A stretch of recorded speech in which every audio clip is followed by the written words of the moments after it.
PST Bet is now available in Namibia, Botswana, and DRC, bringing you the thrill of sports betting to you. From the biggest football matches to high-speed action with Aviator, My Lucky Six, and casino games, we bring you non-stop excitement at your fingertips. Enjoy cash back and cash out, giving you more control over your bets. Live betting on your favorite sports with real-time action and instant wins. Sign up today and start winning. PST Bet, you play, we pay. Good day and welcome to yet another edition of Game Time with Marco. Thank you very much for joining us. It's a pleasure being in your company, and thank you for watching our previous edition. I hope you enjoyed it as much as we did enjoy filming it here in the studio. And today, once again, another episode, another legend whom we have brought into the studio. This time around, we'll be focusing on academies in the country. He runs one of the most successful academies in the country, and his name is Dokkies Schmidt. I hope I pronounced the surname right. It always makes me bite my tongue. Welcome, and thank you for joining us. Oh, thank you for having me. Yeah, Dokkies Schmidt, for those of you that don't know him, he's a former national team football player. He played in Namibia, played overseas, played in South Africa. If I have to start sort of going through his CV, we might spend the whole day talking about that. But he's going to give us a bit of information about that as we go through the show. And remember that for you guys, you can also send us your views, especially on the comment section down under this video. That's where you can give us your comments, give us suggestions of the people that you want us to bring to the show. Dokkies, like I said, thank you for joining us, and I hope that you're having a lovely time. Take us through who's Dokkies, and where were you born, where did you grow up, and when did you start playing football? Yeah, Dokkies Schmidt. I was born in Lincoln. Grew up here. Started my football career. It wasn't a career, it was just for fun. We started playing at school, Mandumi. So I started my primary school, going to Mount and then to Ishpen. And so things started becoming serious. So you're a Tura boy, basically? I'm a Tura boy. When in Karutura did you grow up? In Bambu location. And my mom moved to Somalia. So that's where I grew up. So are you a Vambu? I'm a Vambu. Okay. So a lot of people will be wondering, a yellow-born guy, Schmidt with the surname Schmidt, and he's a Vambu. Mixed, yeah. I'm growing up, how was the football culture in all those locations that you grew up? You know, if we have to go back all the years, football was organized in schools. We had this from under 10 to under 16 and under 21. Very organized. At school? Yeah, at school. At school level, So there were coaches, teachers, they tried the best, not what the kids have today. Yeah. They tried the best. And for me, it was just organized, and it showed in our system how everything went. Yes, because you could see that our national teams, those years, they were so equipped with players from under 18 to under 20 to under 23. There was always a ladder, to go out. So I think those years, Coca-Cola was the sponsor. Yeah, they were very organized. They were structured. In terms of you growing up, were your parents supportive of you playing football? My mom actually, my grandfather, because my whole family was football players. They all played for Tigers. They all played for Tigers, so Tigers became the team. Team to support, and it was a dream to play for Tigers. And the whole family was football family. But were they supportive? Like, would they, for example, if you wanted to go and play football in the streets, would they say, let him play, it's fine? No, they knew. Because I used to go with my uncles, so it wasn't a problem. And they were supportive, especially my grandfather. He was there, he would come watch our games. Even if it's just in the street, he would bring his chair and sit down and just watch. So since that time, he saw that something growing here. The reason I'm asking is because later on we'll talk about the academy that you run and how the parents are supportive of the kids compared to back then. So just have that at the back of your mind. And now looking at it, what lessons did you learn from playing in the streets and playing at school in terms of football? What did you learn there? Kasi football. You get to learn what is kasi football. And if you grow up, you start to know structured football. Yeah. So there's a difference between kasi football and structured football. Kasi football, you can take the ball and dribble everybody and run through and score. Structured football, you structured. You can't do that. You are 11 on the pitch. Yeah. So you share the ball, and it makes your job easy. So that's what I learned about it. There's a difference between kasi football and structured. Can the two coexist? Yes, the two can coexist, but now you put a limit on it. On which one now, the kasi football or the structured football? Kasi. Yeah. Because you can do it, dribble. But where do you do it? You can't do it in your own hand. You can do it without going forward. You must do it for a reason. Yeah.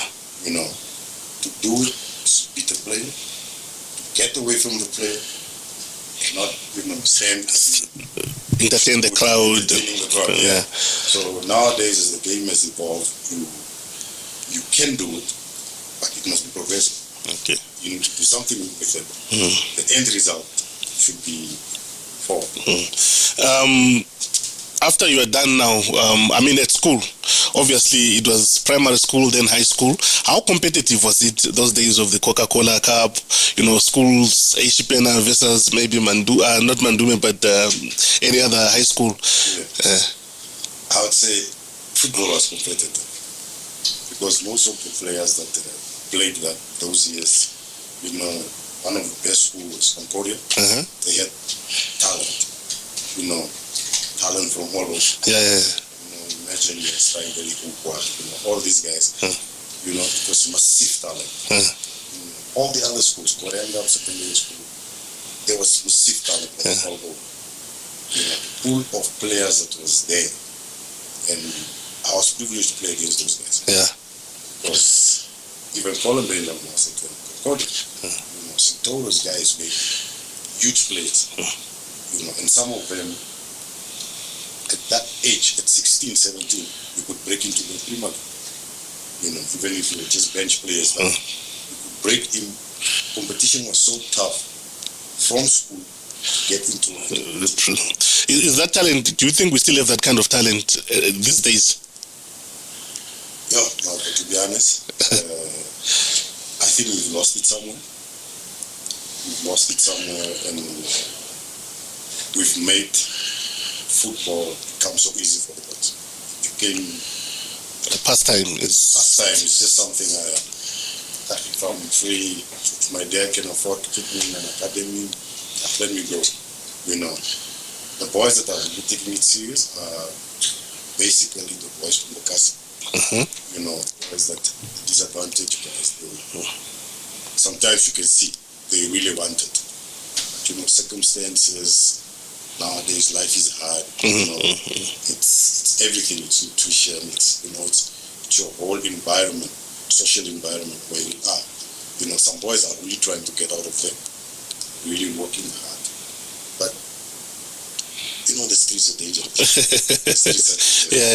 Are they as dangerous the streets now as they were before? Because back then we had gangs, you had gangs. Even in football, when you're playing against this location, the gang from this location will be protecting you if anything happens. But nowadays we don't have gangs. We hardly see these gangs. We hardly hear about them. Yes. It's not it's in danger of gangs. Oh, yeah. Oh, okay. Yeah.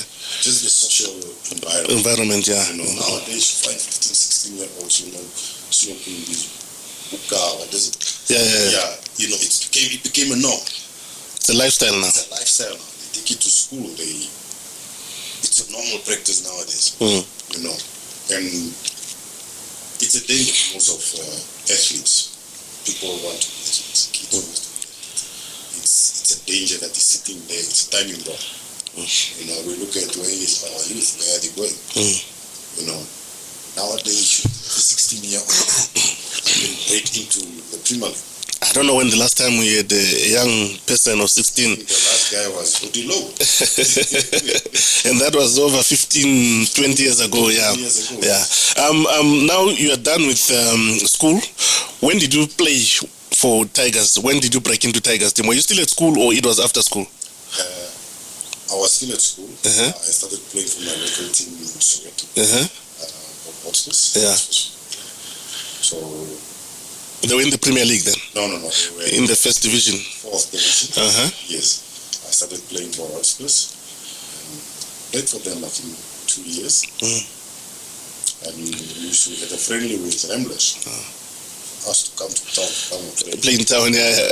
And Ramblers had all these amazing players, Tolly van Joseph Martin, George Passau, all these amazing players. And we came to play them at friendly. It's when Ramblers scouted me. Also, you started in Ramblers, not the Tigers? Yeah, Ramblers actually scouted me. Oh, okay. Yes. But to get into the Ramblers team, it was tough. It was tough because you had Joseph Martin, you had Nikita, you had these top quality players. You look at yourself and say, really? So I have to, outplay this guy. So I said, then Tate Kelly came. In the South African people always talk. Yes, maybe somebody in the English went out and said, boys, we started. Can we use this? No, don't issue. No, he came to our house. He didn't waste time. He came to my mom. He said, no, this boy must come and train. After training, Tigers, all the big names, it's the Forest and Coterians. So it was never made easy for you? It was never made easy. Obas Okwena actually was the guy, the friendly guy, always the guy checking. He said, guys, I'll be honest with you. It will take you 2 to 3 years to play. Go to Ramblers, those teams, they don't have players. So I went back to Ramblers. I was 16. Still in school. I think it was Sydney Martin, not the Elder Brown was the chairman at Ramblers. So he took us in, and Coach Silva, the Angolan coach, was the coach that time. He guided us. For now, we just learn. We train, we learn. Until I was called out to the first team one day when Joseph Martin broke his leg. It came, Joseph Martin broke his leg on a Saturday, Sunday, we have to play African Stars. Mr. Martin at my house, he said, we need to play tomorrow. Against who? African Stars. Domingo Martin. All these things running through your head. And it's actually where I scored my first debut goal. So you made your debut and you scored a goal? And I've been in the team since then. It was a good experience, exposure.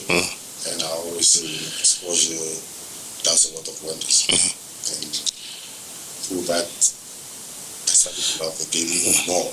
So what were your friends thinking? What were they saying to you, saying that you have broken into the team and they are still in the learning phase, so to say? Yeah, you become a star. Become a star. Get picked up to go to training. These guys are walking to training. Yeah, in the newspapers. You get boots. It was for the guys. I was like a celebrity. I would get visitors. The guys would come and sit around to us. I always sit there, And you get to spice it up also. Just to inspire the guys. And most of them, they also break through into teams to become first team players. And that's why I say there was so much talent at him at all. That I think Ubeyan, Reston Mohane, Coach Marx, those guys didn't have a problem with talent because it was everywhere. They had it easy. It was from under 15 to under 23. There was talent. No, we'll talk about that. So when before we go to the opportunity of you going out of the country, the league at that time, it was very competitive. Yeah. And there was no money. imagine. How much was your first pay, if you can remember? My first pay, it wasn't actually given to me. It was given to the parents? They actually went to pay my mother's water and electricity bill. Yeah. That time it was about favors. Yeah. It was not about salary, You get to play, but you see your parents are going through this. You go to the gym and say, there's no water at home. Yeah. Mr. Martin was, a very generous guy. He would go out, he would settle that bill, The next day, your water is there again. I think he only wanted to look at the welfare of his players. There were no salaries. We loved the game. It was about love, playing with full heart. When you put on a jersey of a team, you pay for that badge. Yeah. And then how long did you stay at the Ramblers? I stayed about 2 years. Then I went to Tigers. It's a Kelly situation again. Yeah. So now you're matured now. I'm matured, I'm playing regularly. Came and said, now I think the time is right, and I think the incident just happened with Forrest at that time. Yeah. And some strikers came in, Dave Hicko came in, Dave left, and I came in. And from there, started growing. Here and there, but I had a good relationship with Joseph Tapukasa. So he made, there was also another guy, Johnny Spinner. He was also part of the organization. Whilst that time, they made it possible. So where was your first destination when you left the country? My first destination was to the team where Wilfred was playing. Umtata Bushbacks, yeah. Umtata Bushbacks. Yeah. Yes. I left the country with Ricardo for me. Ricardo Manetti. Yeah. So that time I need to go this way or that way to that. You're driving? Ricardo was driving. Yeah. Ricardo was at that time with Santos, yeah. So we drove together to Cape Town. With the bus station. I went with the bus to Umtata. Yeah. I came there, it was Gay Brothers, all these big names. It was a big team, yeah. It was a big team. They were really a very good team. So I stayed with them for about 6 months. Can't play. You were not registered? I was not registered. Yes. But we kept, training and everything. Everything I picked up, I get groceries, where I stayed. It was all the players who stayed there. It was a lot of flats. I've been taken care of. Were they paying you also? They were paying 3,000, And it was a lot, eh? It was a lot of money. It frustrates you, you're not playing, but you're training every day.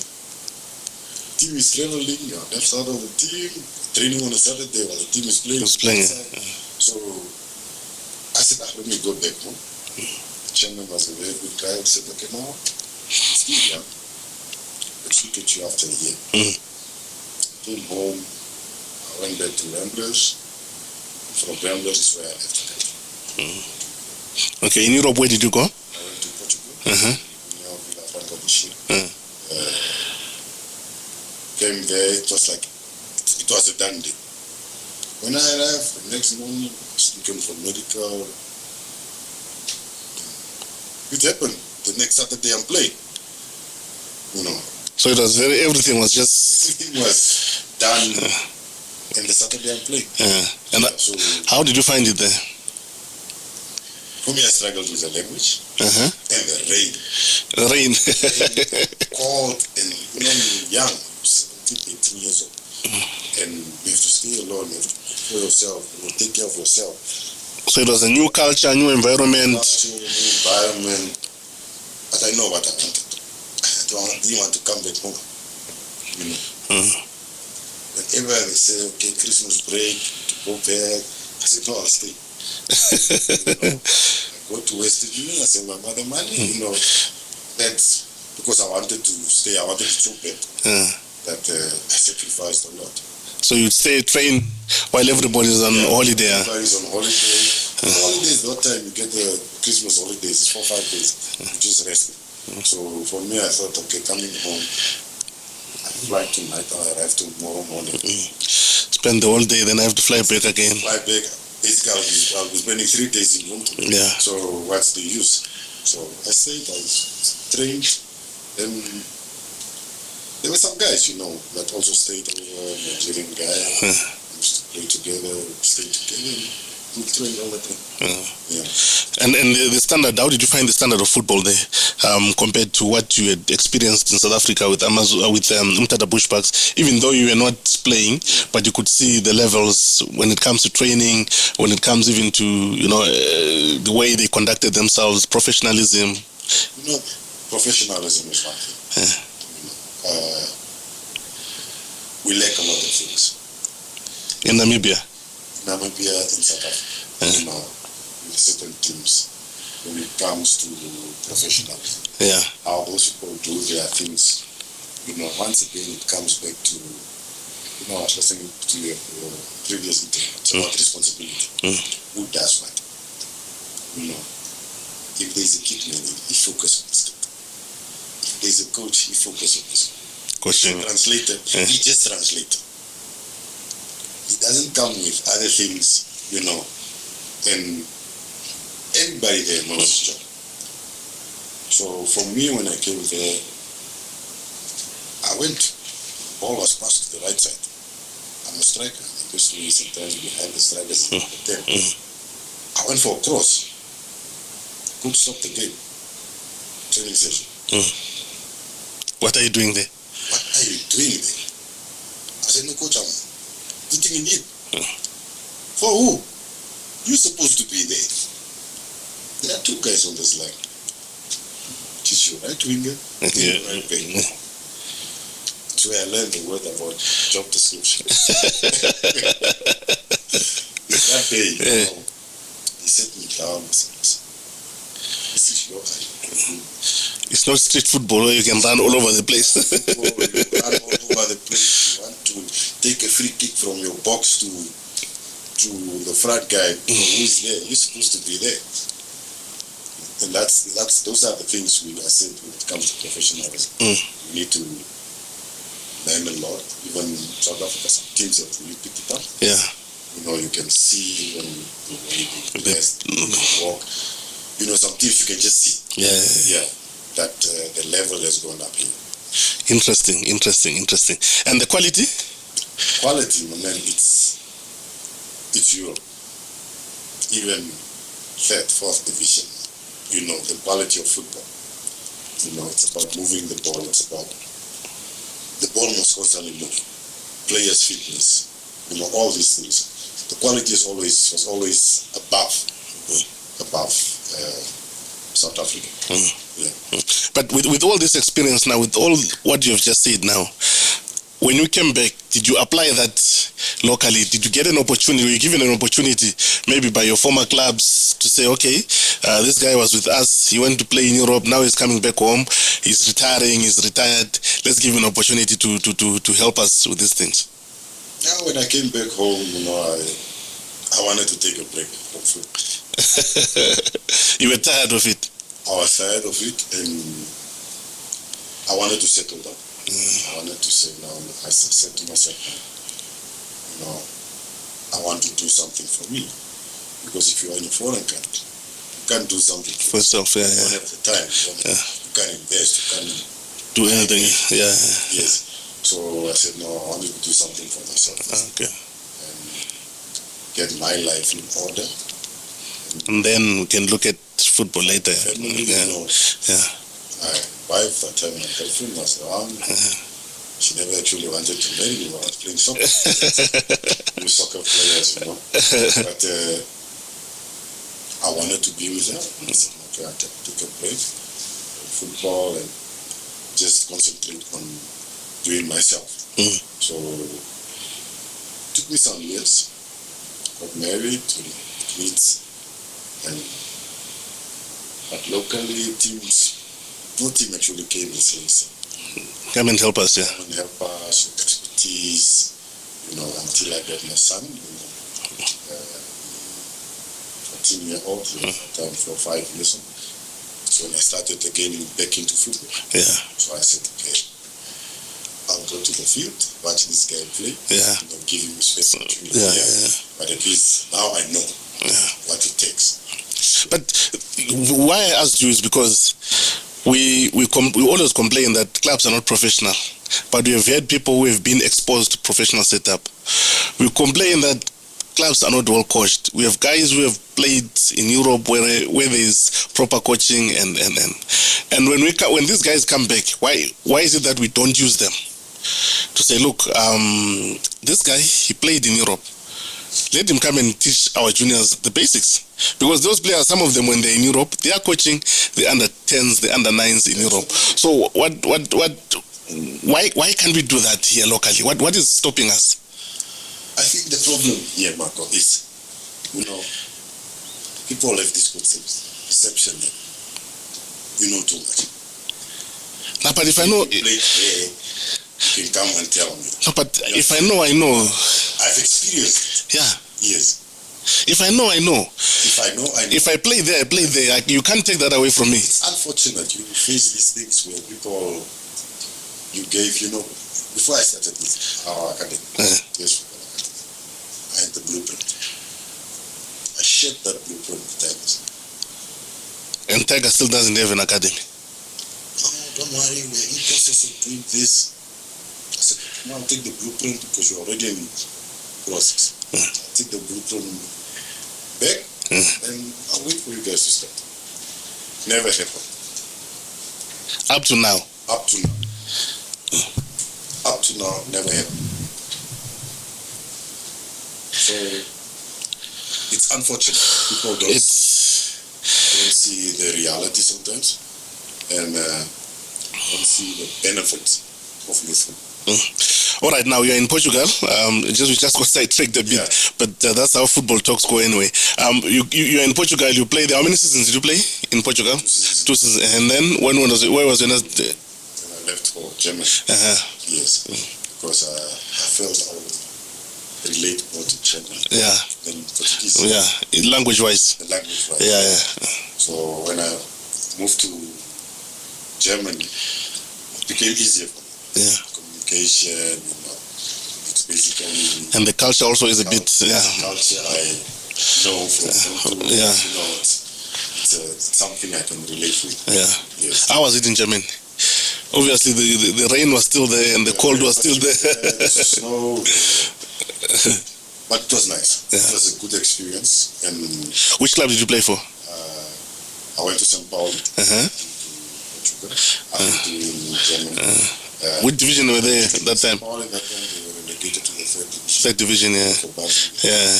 Yes, they had a very financial. Always a very big club. Financial debt, so they kept going down. Going down. And when we got there, the salary was not that much, but we could take care of your basic needs and things.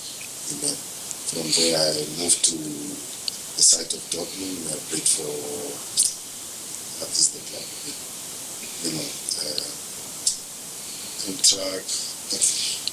I played for them about a season. And that's when I left for Bulgaria. Okay. How was Bulgaria compared to now Portugal and Germany? It was another experience with racist remarks. We actually even just to go shopping, to go with somebody. Because people will be racist. Yeah, all the guys, they were everywhere. And you get, even if you play for that city, Air Club, they don't like you. They don't like you. I would say that side of the country, I couldn't stay longer there. I said, no, let me just finish this year. And I think Peter who left earlier, he said, no. He couldn't take it, Couldn't take it, Ash. So Peter laughed. We look like. So he came back to Namibia. I stayed. A year and a half. So with racism, you mentally, how did it how did it elevate you or grow you?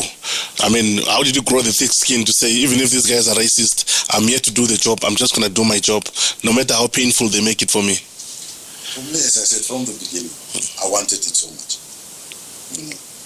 You had a goal. I had a goal. I wanted to be successful. I wanted to change my life. I wanted to change the people around me. So it was about me. I didn't care whoever says what. What I get to my bank account, what I do, Yeah. I fight through this. I go through this. Tomorrow I wake up, I pray. I'm a believer, Yeah. I'm a believer, and these things happen. I always go back, sometimes crying, sometimes you cry. Yeah. Because you get told these things by your own coach. Yes. It's telling you, didn't bring you from Africa to fuck up, miss a penalty. Yeah. Sorry for my words. No. Unfortunately, yeah. You get told these things by your coach. Yeah. This is the man you need to work with tomorrow morning. You're training. Yes. But for him as a coach, you come back, that thing is the past. We are moving forward now. It's the next thing, yeah. So it's an unfortunate part, and that is something a lot of people have to learn. What happened yesterday It stays there. stays there. Let's move on. Past, So even with the defeat, if we lose today, tomorrow when we come back, nothing you can do. yeah, So focus on today. and go forward. tomorrow, Yeah. go forward. So if I had to bring a 17-year-old, 18-year-old, 19-year-old boy here, make him sit here and say, give him advice about going to play in a European country like Bulgaria where racism, there's still pockets of racism, what advice would you give him? Focus on what you went for. Focus on what you went for. Look back what you came from, where you came from, and focus on what you went for. Forget about every other things. Wherever in life now, or you will be criticized. You will be called names. People will talk. If you focus on that, Then you are pulling yourself back. Yeah. If you go through that storm, Yeah. you move forward. Here we are sitting today. Yeah. And you went there, like you're saying, you wanted to change lives, you wanted to make your life better. Let's fast forward now. You have played in Europe, Bulgaria, Germany, where you come back to Namibia, you stop football completely. Where did your trajectory go to from there? From there, I came back, I started one. Okay. Become a normal citizen. Yeah. I had this conversation with Ricardo when he was at Bloomsword. Yeah, no, it was, we went to Mtata, yeah. Yes. And I was in Bloomsword in South Africa. Yeah. So that night, we had a conversation in the hotel. Yeah. We spoke about, going back home, settling down. What are we going to do? What are we going to do? But luckily, in Bloemfontein, we had people that cared about the players. You would go to college, do things. You didn't get that much salary. Yeah. But you could go to college. They can Pay for you. Yeah. And you get a diploma. Yeah. So when I came back, work to a 8-to-5 job. I started in Simon, then I went to Savannah. What kind of work were you doing? Accounting, okay. Savannah, I was in the agent, and I moved to the finance department. Yeah. So, and then I moved to the NCCI. But do that, I said, this is not my thing. It's 8 to 5. I want to play golf a bit, wake up, go play golf. Yeah. I started my company, and from there, start settling down, family, got married, and things moved, yeah. things moved. Yeah. We have seen some players, they go out of the country, go play out of the country. Back then and even now, when they come back, they become sort of destitute, not destitute, but they don't have something to fall back to say, no, I was out of the country, I've started my own business, or I have a farm, or I have a business that is bringing in money.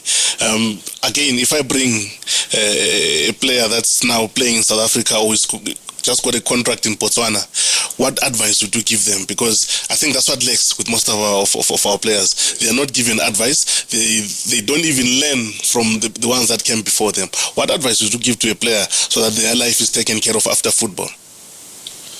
Education. education.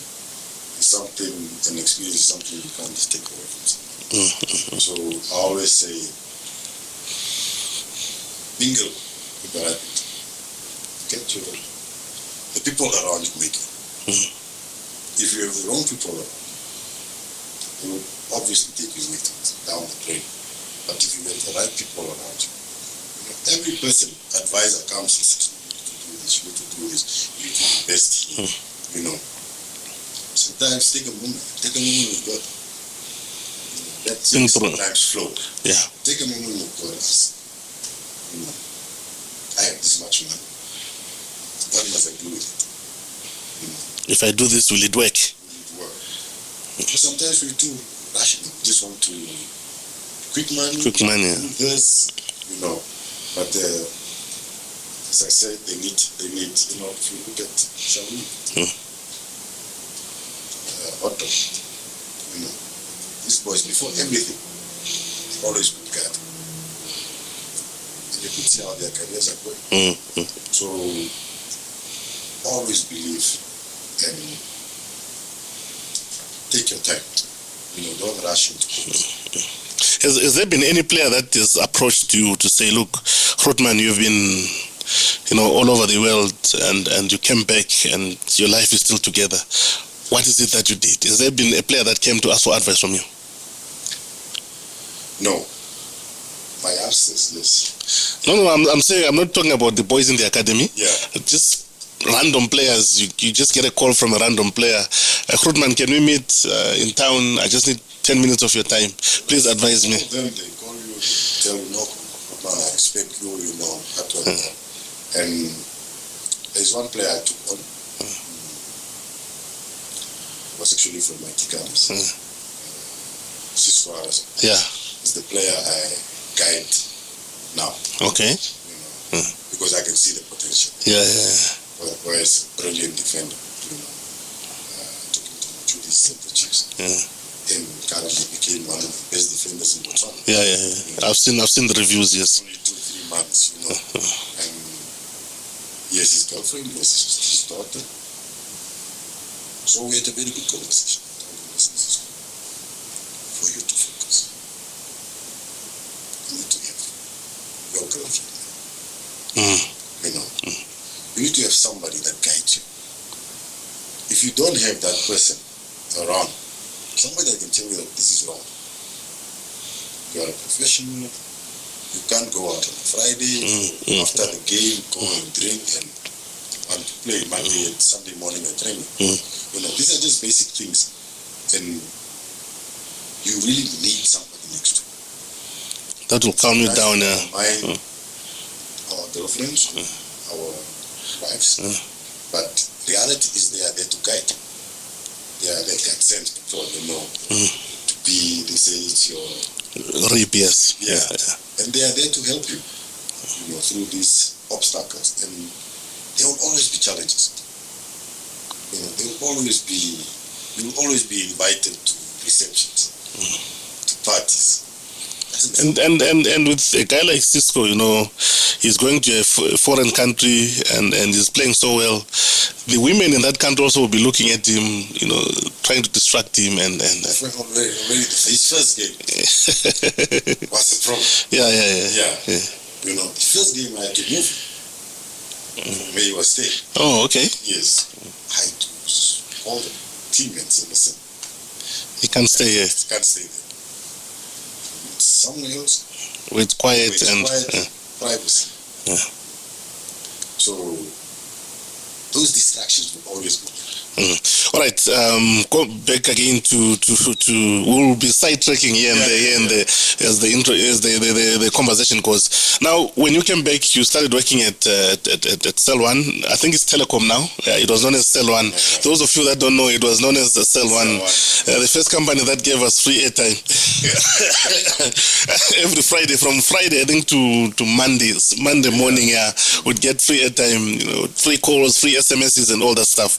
But anyways, those were the days. Now, you have a son now. He's 5 years old, 6 years old. No. When I'm just moving with the time. Yeah. You decide you want to give him a fair opportunity to play football. Where did you take him to? I took him Academy. Yeah. Athletic Football Academy. It was 4 years, 5 years old, just running around. Yeah. But I knew it would take time. I was patient. I grew with him. I started doing one-on-ones with him. Doing teaching. Drills and the basics, yeah. Basics. Basically, we focused on the basics because that's what I said. If our basics were right, could be, yeah. It could have been very yeah. easy. So we just focus on the basics. Passing, controlling, heading, chest, all these type of things. And how was it? How did you see it there from as a parent, as an outsider? As an outsider at that time, I didn't give much attention to it. Yeah. Just let me enjoy. And it also gave you a chance to go out and be with the boys, yeah. And it was a good time. Yeah. But as it grows, I started realizing that some things need to change. Yeah. Because we had a conversation with my son. Always, what do you want to become?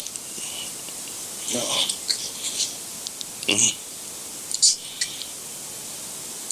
have to become a professional. Then it starts now. Yeah. While you are in there. Yeah. So you need to start behaving like a professional. You start eating like a professional. Yeah. Your school needs to be done like a professional. When you work, you start working like a professional. Yeah. So your whole mindset must change. And it takes a lot of sacrifice. You need to sacrifice a lot. Miss your game time, your PlayStation time, sleep time, your screen time. A lot of things have to change. Yeah. Yes. Nowadays, kids, it's phones. Yeah. So a lot of things had to change. And he was willing to change all these things. So is that the time now that then something switched also in your head to say, I need to start that academy that I wanted to do with... Something switched in my head. Yeah. And I had a conversation with my wife. She said, let's give it 2 years. And let's see how it's progressing. Then you can start. After 2 years, I was on holiday. When I started the academy. I was on holiday in Joburg. But I told my wife, actually, I'm doing this. Yeah. Are you in? She says, no, I'm in. And she created the name, the logo, everything. While on holiday. Put it on social media.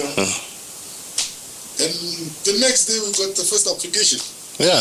Yeah, it was a 4-year-old boy. Okay. Yeah. And he's still with us. So how is it running an academy? I've never been to an academy. The only time I see academies is when I watch them. To take us through the whole system of running an academy, what is it that is needed? Not really needed, but what effort should one put to run a successful academy like yours? First of all, you need to look at the structure. Structure is the backbone of it. Put your structure, strong structure behind the academy. Then you look at your coaches. Get the right coaches. Everybody can be a coach. Everybody can be. I can coach kids. Do you have patience? Because a Premier League coach won't be able to coach a 7-year-old. Yeah, definitely. Because it takes patience. You need to be strong. What a Premier League player does after 3 attempts, the 7-year-old will probably need 15, 20 attempts. Yeah. You understand? So, structure, coaching, facility. Facility plays a very big role. Then your blueprint. Now, with everything put together, put your blueprint, implement your blueprint, so that everybody can understand what's your blueprint. Okay. Now, we've seen, especially in Windhoek, there are so many academies. I tried to count them when I was doing research. I tried to really count them. It's a lot. It's a lot of them. Is it necessary for a city like Windhoek, or a town like Windhoek, or an area like Windhoek to have so many academies? Because I was thinking to myself, we are compromising on quality if we have so many academies. But then I was also thinking, we are closing opportunities if we have so little academies. Where do we find the balance? I think for me, it's good to have so many academies, because there are so many kids outside there. Yeah. There's so much talent that needs to be unlocked. It depends from parents to the kids. Most of the academies are good. It's kids who can afford it. It's parents who can afford to pay for an academy in town. In town, yeah. You understand? See, they have so many kids, 600 to 800 kids. But this guy got it too. He's just trying. Sometimes you just find a teacher. There's 2-3 balls, but he's there with 300 kids.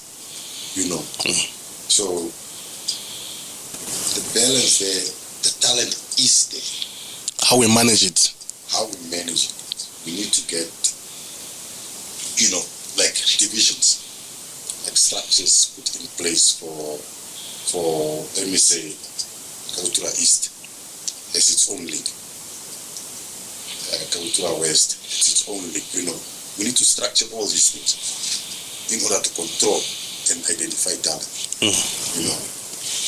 For me, we've got we still on a paying system. We don't have a sponsor. We don't have somebody that really puts in money. It's me and my wife that really puts in money. And we went out, start scouting. So you don't just accept anyone. No, I just don't just accept anyone. So I thought if I come, I fill in the form, I see in the form, what is the payment? $500 from 4 to 11. Yeah. Yes. But after that, reality starts. Serious work starts, yeah. Reality starts kicking in. It's where you unfortunately have to cut players and say, my son, I think you're not meant for football. You are not meant for football. And sometimes you need to be people come. Keep a parent there for Spain every month. And you're not using the son. Keep him there to 16, 17 years old. Where is he going? Your wasted is wasted 6 years, 5 years of his time. There are clubs that will take it. I understand, yeah. I always advise maybe a club, they are not really into development, but maybe go there. With us, we're hoping to make an impact. One day and change one's life one day. And you spoke about just taking payments. There have been cries from some parents on social media that I've seen. People complaining that academies are charging money. They are there to make money. They're charging too much money. What would be your response there? Because for me, while I sympathize with them, especially those that don't have, I also understand that as an academy, you need to pay the bills, you need to get the stadium, you need to get the soccer balls, you need to get the kits, you need to pay the coaches, you need a first aid kit box, you need all these things, and that thing has to come from somewhere, and that somewhere is the parents contributing to the money. That's how I understand it. Yes, and that's exactly how I want to put it, but I want to put it on regular. Nothing in life comes from nothing. If you want to become a doctor, you need to spend money. If you want to run a newspaper company, you need to spend money. That's the unfortunate part. Nothing in life comes from money. So, running an academy, you need not only a ball, you need sizes, different sizes of balls. For different age groups. Different age groups. Counts, reps, cones, agility pools, all these things. It costs money. And it's an academy. Sometimes we start with 100 balls a day, and we end with 20 at the end of the year. The rest are lost. You know, you lose a lot of balls, especially you go to games, tournaments. They don't come back, yeah. Balls, yeah. They need to be replaced. And then the other thing, I'm sure you saw it as well, where parents complained that about the national team selection, that we have all these academies, but when it comes to the selection, the players that are selected are not from academies that we know. Yeah, I was waiting for that question. You know, even I think yesterday or the day before yesterday, there was a long complaint here. One of our boys two of our boys was truly also part of the under 17 team. You know, but they always come to reality. I say, these people, you need to face them. Yeah. You know, what is your platform? The boys that has been chosen, what is their platform? The boys that has not been chosen, what is their platform? Where is their platform? You know, a lot. And football is one of the reason why I love football. It can expose you. It can expose you. Yeah. You know, the boys that have not been chosen, or the boys that have been chosen, are boys that are playing 90 minutes football. 15 years old. 90-minute football. Boys that have not been chosen, it's all from academies. All from academies. They're playing 60 minutes. Muscle growth,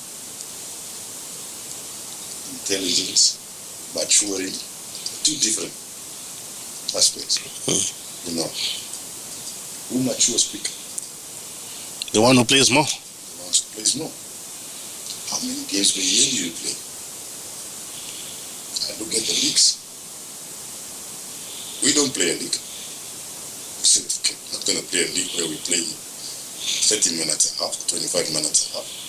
We rather play friendlies, where I play 90 minutes. Get an academy in Kautura, play 90 minutes. Saturday, the boys have gained 90 minutes. So you are not affiliated to any league now? No, now currently we are not affiliated to any league. We play the Bokomo, that is basically for our younger age groups. We play their league. Oh, okay. Interesting. Now, how does that benefit now the boys? For the elder age groups, you know, we're at 17, under 17. So under 17. We registered them last year in Commerce State Division. Yeah. You know, we went into the Commerce State Division with a vision of saying, let's just play. The league out. You know, you guys are still young. They got promoted to the second division. So they are putting us now under pressure. So are you taking the sport in the second division? No, we are taking it. Yes. We're going to go in with these 16, 17 year olds. You know, they've proven themselves. And since we left the Opsol League, you know, we started playing all these friendlies, games in Katutura, you know, go to Kanja, play a friendly, play a friendly of 90 minutes. Because I believe from 15, there is no way you can play less than. Okay? And you couldn't influence that within the league, the Hopsol League. Right. But things became complicated. Okay. Yeah. Yes, I said, okay, no. Do your thing, we're going to do our thing. Because according to our philosophy and to our blueprint, the league does not fit our blueprint. For the under 17s, No. For the whole, The league does not fit our philosophy and our blueprint. So we said, you do your thing, we're gonna do our thing. Okay. You know. I wasn't aware that you're not playing in the league. But then now, in terms of the development of players now, we have seen our national teams. I think you watched the under 17s that played in the COSAFA. It's not a reflection of the academies that we have, the leagues that we have. That worries me. Where are we missing the point? Where is the disconnect? Everything looks beautiful. Everything looks beautiful. But reality, I still go back to reality. You can't expect to have a 17-year-old to train twice a week, to give a Zambian boy that trains 7 days a week competition. It comes back to certain academies, to most of the academies. You know, they expect to go to school 3 times a week and pass end of the year. Doesn't make sense. So then it goes back, so the people that are complaining that academies are there to make money, then they are right. Because if we are saying academies in Zambia train 7 days a week, when the parents pay, they know that their kids are going to train 7 days a week. But here we are training our kids 3 days a week. Then the complaints are right. The complaints are right. And I feel for those parents. Because some parents really invest a lot, to have, with the hope of this child will become a professional footballer, yeah. Or, it's not just about football. It changed lives. It changed our whole lifestyle. You can become a doctor, because football and sports overall disciplines you as you go along. The serious you start taking it, it disciplines you, teaches you things you didn't know. Now we want to train 3 times a week, compete against South Africa. Train 7 days a week, yeah. 7 days a week. Play Saturday and Sunday, 90 minutes full. They collect already during the week or the weekend. 180 minutes playing time. Our boy that plays Saturdays here in the local league has collected 70 minutes. This boy is already 100 minutes steps ahead. So when they come and meet on the field of play, it's easy for them. Zambia, South Africa, they run riots. They come, they finish, no. And interesting. Our blueprint. You do it at school. You go to school 5 times a week. You train 5 times a week. Saturday, Sunday, you play. Sure. Because with kids, it's about repetition. Yeah. It needs to be done every day. I think even the muscles, muscle memory. Everything for them to remember. Kids forget very quickly. You do something today, you leave in tomorrow. Thursday. You have to come back again. You have to come back, start all over again. And that's where most of the academies get it wrong. Then, the older you get, your body gets used to this. Whatever has been happening. Whatever has been happening for the past 10 years with you. So now, if it comes to competition, you struggle to compete. I've watched all our under-17s, under-15. I even in Joburg last year, under-17 Kosan. Yeah. You play very good first half. When it comes to second half, you're dead. You go down. And that is when the other teams are picking up. Zambia, our heads, I think they gave us 8. You spoke about the blueprint, speaking to a structure, the type of coaches that you have. Do we have coaches that are qualified to coach our juniors at academy level? Currently, we're trying to, what we do at DS, I always speak about DS, we try to get what they know each people. I know. We try to get, I want to learn as we're going. You get your training program, we learn according to this. We all learn, we've got young coaches. I brought in Fox, the guys are goalkeeper coach.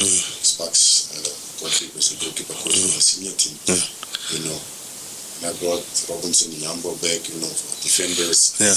And we focus on specific positions. We've got midfielder coach, defender coach, striker coach, heavyweights in time, you try to focus on individual. How do we structure ourselves? Unfortunately, the NFA is giving this NFA 3 license. I was coming there. For me, I said there are people, even with CAF B licenses, were sitting with them in this, full of dust. I was going to come there. That what kind of support are you getting from the FA, especially as academy owners? Do you guys have sort of an association? Do you have a WhatsApp group where you discuss some of these issues and you present cases to the NFA? Because you have a lot of study cases to say, look, we have so many academies, but you're not getting the support in terms of training the coaches, in terms of getting the equipment. There are monies at FIFA that are meant for academies that you can access through the FA to buy the equipment, the basic equipment, your nets, your beeps, and so on and so forth. Do you guys sit together and say, and present a united front from the FA to get help? Last year I wanted to present proposal. I'm still waiting. Waiting for who? For the call to be, or the appointment to be made. From who? From the FA. You see, the FA Youth Development is zero. But that's supposed to be their backbone. It's zero. Nothing is happening. We're just there. Academies will survive on their own. If you look at academies in South Africa, how they are developing, what is it doing to South African football? All their age groups have qualified for Africa, have qualified for the World Cup. All their age groups, from under 15, they are still here. In fact, we failed to send an under 17 team to Zimbabwe with so many academies. With so many academies, we are here struggling. What is the problem? Because I don't understand. Please break it down to me. Maybe I'm not well versed. What is the problem? What is the challenge? We have so many academies, so many under 17 players. Are we saying we don't have a coach? Are we saying we don't have the players? What are we saying? Basically, the message they said out there, we don't have the players. But in reality, the players are here. The coaches. What do you mean? No, but they can't say no. Let's hold it there. That is going out. You can't say we don't have players. Said, if a country cannot send its under 17 team, what does it tell you? They don't have the players. They don't have a team. As academy owners, did you guys approach the FA to ask, Ano, what are we doing? What's going on? You start asking questions of where you are even sidelined more. So you focus on what you do. Hopefully one day they will come to the party and says, listen guys, let's see. How can you restructure this again? Can you guys help us? Can we do this? Can we do this? The people are there. They are appointed people. Youth officers. There's big positions there. No, but Dokkies, look, we have these academies for a reason. It starts here, it moves there. We must see the end result. And one of the other complaints again that was coming through was that with so many academies in the country, we have never seen players coming from the academy playing for the Brave Warriors. Repeat that again. We're only 2 years old, yeah? Yeah, I understand with DS here, but I'm saying even the other academies that have been there are some that have been there for 15, 16, 17 years, 20 years, 30 years. The big clubs have had these academies for so many years, and we don't see any players anymore coming from them going to the Brave Warriors or Brave Gladiators. Premier League, yes. Even themselves as clubs or academies to move up the ranks and going to the Premier League. What are you doing down here? If your own first team cannot even be in the Premier League, you have to ask yourself questions. But hey, I've got the first team, 17, 19-year-old boys, and I've got all these age groups. They're supposed to be the feeder team to this team. We have third divisions. Yes. I would expect a third division team to be dominated by under 15s, under 17, under 19, under 23. But I watched, I think, 4 or 5 third division matches. I saw 33-year-old, 37-year-old, 42-year-olds playing in the third division. I wrote a letter last Kumasi guys. Can we make third division 19-year-olds? 19-year-olds. All the teams that are in here, let's give them this year. Because now the registration is closing. Let's give them this year. This is your last year. If you don't have 19-year-olds, we'll kick you out. We kick you out. 19-year-old downward. That is the only way our football will grow. If you imagine, last year our boys played. A 15-year-old, Ashipala, has been chosen now for the under 17 team. A 15-year-old playing against a 42-year-old guy. That's what I'm saying. It's the FA that was to come in and give that directive. But have you guys approached the FA? Because sometimes we like throwing stones at the FA, but we don't go to the FA and open their eyes. These are well-educated people that are sitting at the FA. Well-educated. If you go there, if you see their certificates there, it's FIFA, all over the office. You understand? They have went all through these stages. Those courses, yeah. Of FIFA. It's just for them to implement. Is it difficult to implement? Is it difficult to implement things like what we are discussing right now? To say, let's say the third division, when you register a third division, they tell you 10 players should be under 15, 10 players should be under 17, and 10 players should be under 19. You have a squad of 30 players that are going to play in the third division. Clause you put into your constitution. It's just a clause you put in. They say these are the requirements. Done. You don't have it, you are not in. Everybody wants to be a chairman. Everybody wants to be elected. Everybody wants to be president. Everybody wants to be SG. But coming to do the job and just say, guys, how are we going to do this? Take our football forward. You know. Whatever we do it, for the next 10 years won't work. So what is the end game? What is our exit plan in this situation? We need to go back. Find the blueprint that was left by Peter Obeya. Go into the archives and clean everything out and look for that blueprint. Because when Peter Obeya came, he came with a blueprint. So this is how football should be. This is how football should be run. And it worked. There was the Brave Warriors.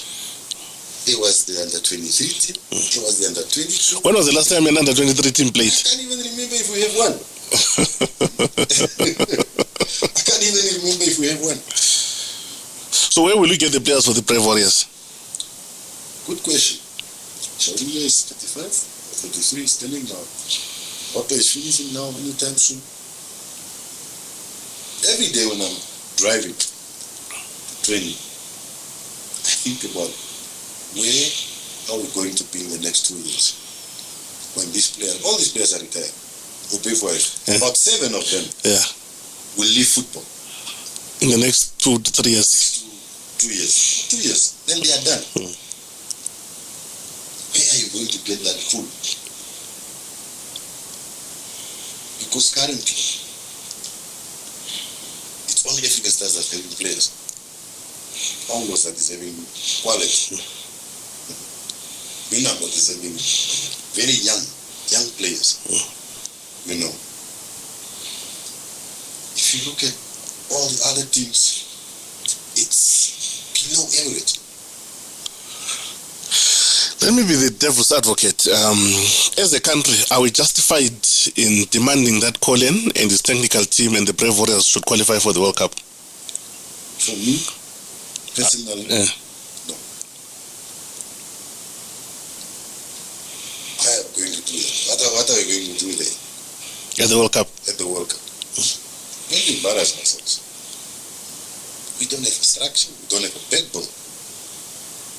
We are going there to qualify. Okay, fine, we've qualified.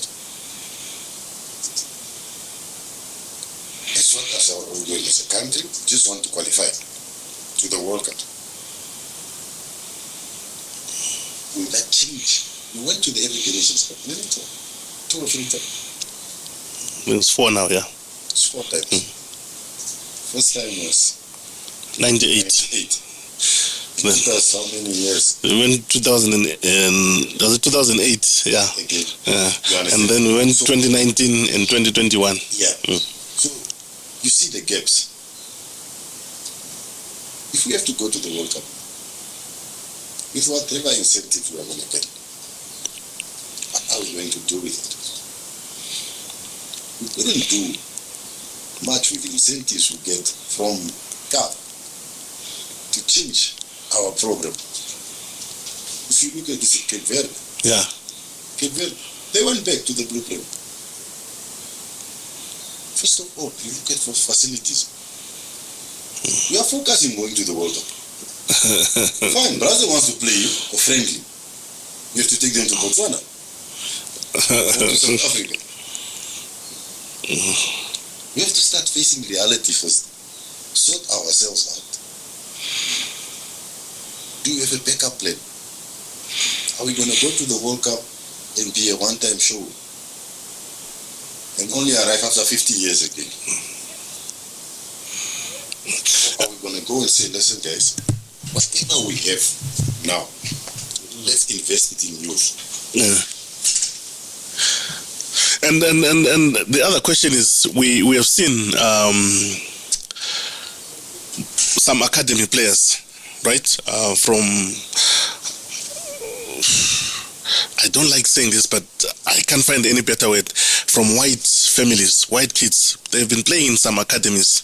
They play under 15, under 17, you see them, under 19, you see them, they disappear. Do we have a database where we keep these players to say, this player played so many matches at under 15 level, at under 17 so many matches? Because that's how scouts do nowadays. They look at the profile. Do we have a database of profiles of all the players that are in our academies? You know, I don't know from the NFS, I don't know from the commerce reasons, you know. But all my time now in the youth development, they are brilliant boys. They are brilliant boys you can select now. You know, you can select now a strong under 15 team, a strong under 17 team that can represent the country. But now you bring also a coach from the Premier League to come and make him an under 15 coach. He has never seen these kids play. He's calling a trial of 150 kids on a Saturday afternoon. You want to choose 20 players.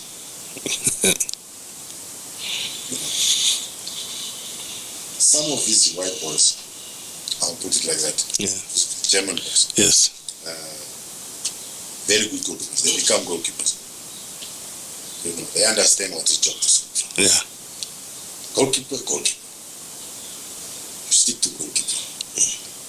Brilliant. Where are they? Brilliant. They disappear. To where? Germany. Then, Become German citizens. They start featuring for German teams. so can we go after them? Because you're talking about Cape Verde. Cape Verde has gone and looked for players. Anyone with the Cape Verde roots, they've taken them. I saw them at the last AFCON. Bebe was a former Manchester United player. He was born in Portugal. To the great-grandmother has some Cape Verdean roots. They said, come. He got his citizenship because of that. He plays for the team. Why can't we do the same?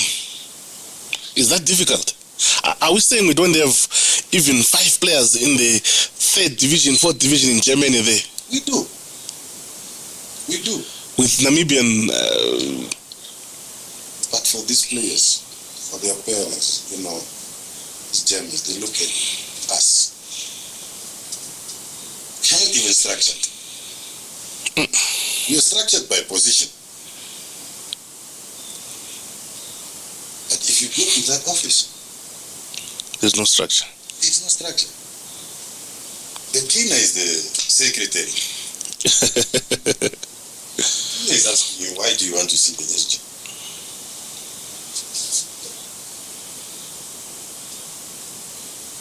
How will a German boy come and see when the enemy helps in those rooms? While when he travels with his team, he sleeps in a hotel. Now you come, you have to sleep in like this. These are just basic things. It comes down to professionalism. I have so many questions, but I feel they are personal, and that's not good for the show. Yeah.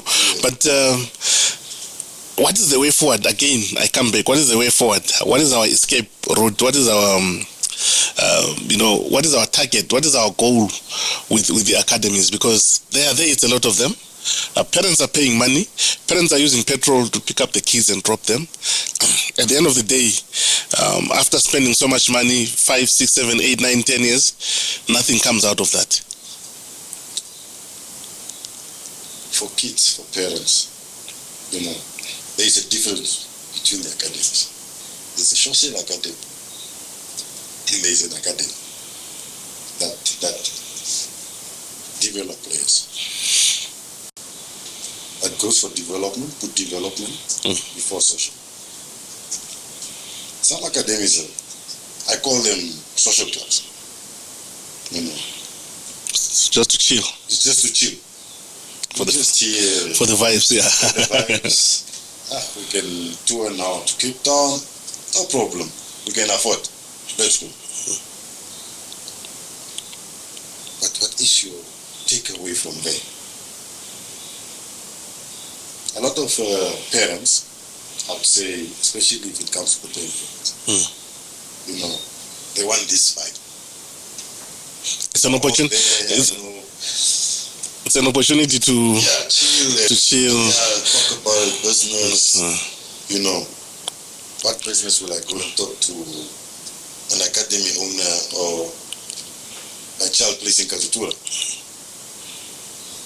I'd rather take my child out of comfort and put him into the Kazutura Academy. Because there is where reality is. Yes, realities of football. And hungriness boys, yeah. Hungry boys. Boys who's gonna tackle you to help, Yeah, everything is fine. Coach, I'm not sure. I don't feel like training today. And then the other question also is for me,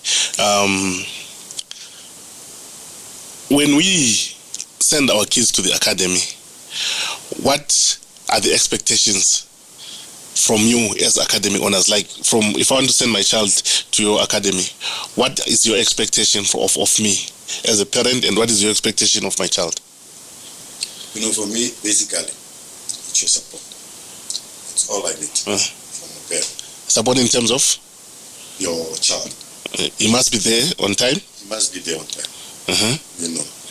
You must be committed to train 5 to 6 days a week. You must make time in your schedule to drop this guy and pick him up. He must have soccer boots? He must have his soccer boots. Training kit we give. Okay. Playing kit we give. So, from our side, we're going to work. If he has it, we're going to work. We run. Our under 13s, they know how to run. They can run 10 rounds around the field without even sweating. Yesterday I was asking 11-year-olds, we did a drill. It was very intensive. I asked them, hey guys, are you tired after training? What did you learn from it? Guys, coach, we're not tired. So they are fit? They are fit. It's one of the things at the TS Football Academy. We focus on the physical and skill technique. How many age groups do you currently have? We currently have from under 7 to our senior team, which we made team of this currently playing in the second division. Yeah. We've made them now the 19. So now the 19, we just use it as a threshold. But Whoever comes, just bring 19 down. So you won't take anyone over the 19? No. Okay. Yeah, I think a lot of eye-opening statements there. And then looking at it, we have seen, you spoke about the academies touring, going to Cape Town or going to Joburg or going to Botswana, going to Angola or Zambia. Are those tours, what is the aim, according to your understanding? Obviously, different academies, but according to your understanding, what is the aim of those tours? You see, our philosophy with tours is different from what the other academies are doing. Yeah, I won't travel to Cape Town for 90 minutes. 15 minutes a half for 10 games, but you've only accumulated 90 minutes. Yeah. For us at DS, it's about minutes. You as the tournament, what are you offering us? How many games? How many minutes? Oh, okay, playing 4 games. It's 15 minutes. It's not worth it. It's not worth it as a parent to spend 20,000 or 25,000 for your child. Only. And for you another 20 to travel to Cape Town to play Saturday afternoon, you're out of the tournament. At DS, we do it different. We either say, let's do a 7 or 9 day tour, 10 days tour. And to play every second day, 90 minutes. When we come back, we've completed half of some of the Premier League season with minutes. So for us, it's all about the minutes. It's not about we did this. We recently took our under 15 to Gaborone. Yeah. We were invited to Gaborone. In July, ne? It was in July. Yeah. Before we left, we asked their tournament structure. We invited, asked their tournament structure. Oh, it's 90 minutes. Awesome. Then we'll come. It must be worth it. And it must be something that we can take back home. Our boys were exposed on another level at the same minute as they're playing back home. Yeah. And it also mentally it makes them stronger as well, yeah. It makes them stronger because you need to concentrate. Now you're playing against Sundowns. For 90 minutes you need to concentrate. And I'm telling you, our boys, Sundowns was running riot. They were running like up and down, and our boys were like, Coach, these guys, everybody's moving.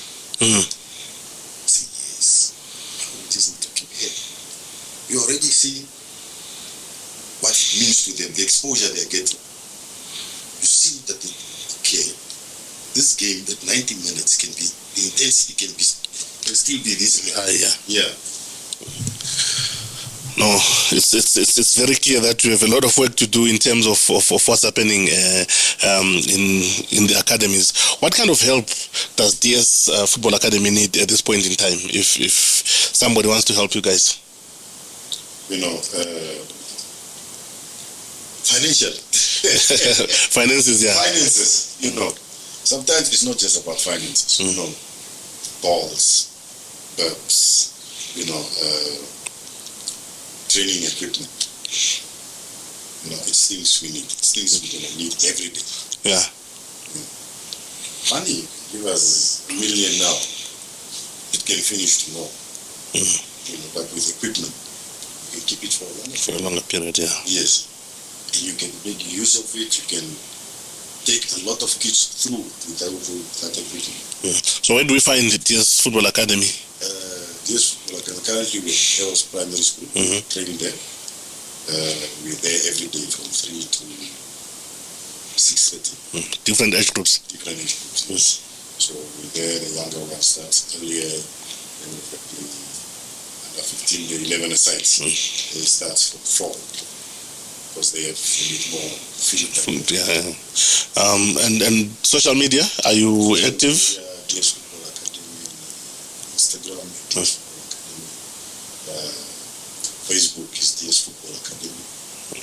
Yeah. Okay, Dokkies, thank you very much for giving us your time. I think we have opened a lot of eyes. I'm sure you, as the viewer at home, there are some things that you didn't know. But if you have any questions, just put them on the link here. We might be able to get back, and we might be able to bring back Dokkies or any other academy owner, for that matter, to come and clarify a few issues. And we see that a lot of work has to come, especially from the FA. But once again, thank you very much, Dokkies, and I hope that we have you back again sometime to actually come through and teach us more. It's been another episode of Game Time with Marco. We'll be back again next time. For now, bye-bye.